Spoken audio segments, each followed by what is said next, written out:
Howdy, young mathematicians.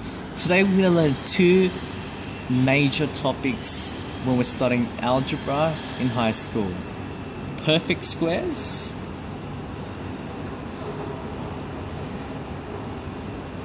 and a difference of two squares.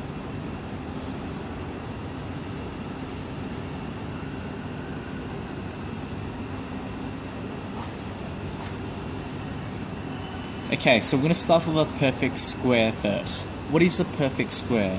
Let's say I have x plus y all squared.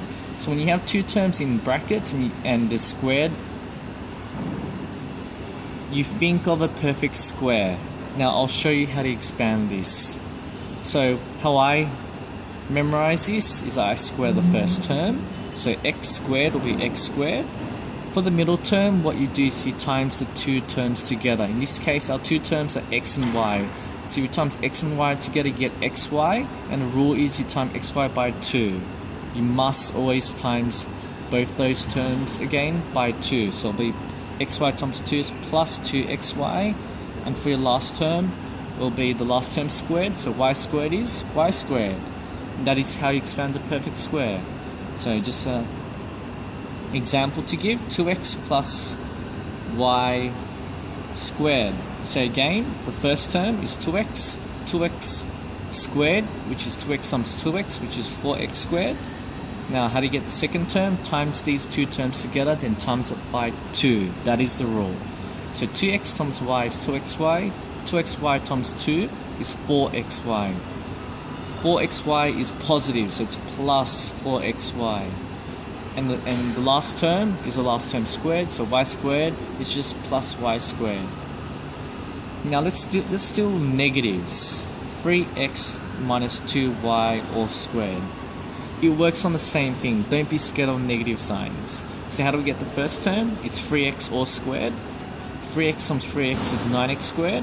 How do we get the second term? You times these two terms together, then you times again by 2. So 3x times minus 2y is minus 6xy.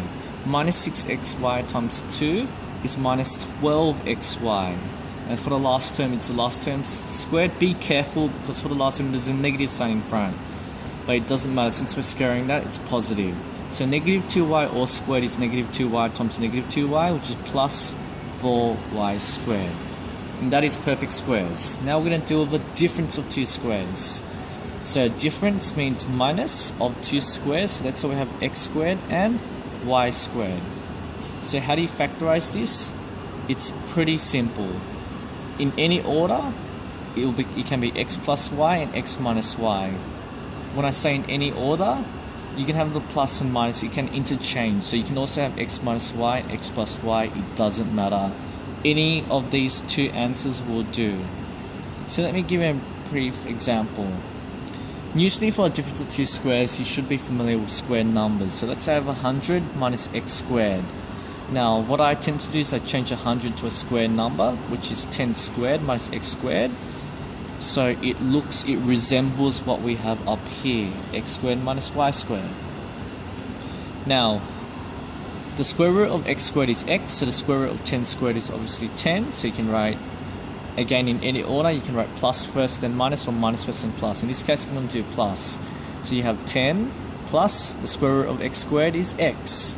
Close bracket, and using that rule, it will be, if this is plus, the second one will be minus 10 minus x. Question 2. Let's say I give 4x squared minus 9. So 4x squared is 2x all squared minus 3 squared. See how I'm putting brackets? Because if you put brackets and you're working out, it makes life much easier. Now, as we can see, this identity looks like this box up here, a difference of two squares. So again, the square root of 2x all squared is just 2x plus the square root of 3 squared is 3. Since it's a plus, I'm going to do a minus now. So that's how you factorize a difference of two squares. And prior to that, we've learned how to expand a perfect square. So this is how you expand, and this is how you factorize. And that is a perfect